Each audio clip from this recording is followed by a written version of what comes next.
Today, class, we shall dive into a literary masterpiece. Okay, maybe not so much, but it will tell you how a certain Colorado Trump-loving county clerk decided that a whole bunch of people didn't need to vote since their votes weren't for Agent Orange. Talk about killing democracy. Ode to Tina Peters. Tina Peters held a grudge for a great big fat orange man. He told her that some votes can't count, and she said, "I'll do what I can." So she broke into her county's machines and gave Trump's goons access. The cops and FBI got mad, and now she's in a real mess. They told her very firmly, though her face was wan and pale, that she wasn't going to watch TV tonight since there wasn't one in jail. When the sheriff brought her dinner, she was in a terrible state. "This isn't fit for a winner. OMG, something just crawled off my plate. The mattresses here aren't magnetic. In fact, they're hard as rocks. The service is poor, cockroaches galore, and the sheriff won't give me warm socks." She told her erstwhile wardens that she was personal friends with the president.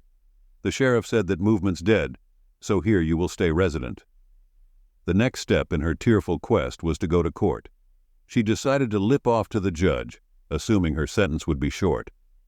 The judge did not see the humor in her little nasty trick, and so he passed a sentence that would make anybody sick. "No probation," the judge told her. "This is too evil for a fine. You need to spend some years in jail," and so he gave her 9. No matter who wins, your vote count. Do you think your vote won't count? Even if your side loses the election, the opposition will have to take your views into account if there are enough people who agree with your take. Indiana is a red state. This means that the Republicans assume you will rubber stamp whatever candidates they serve you. However, MAGA has co-opted conservatism. The Republicans are no longer the party of law and order.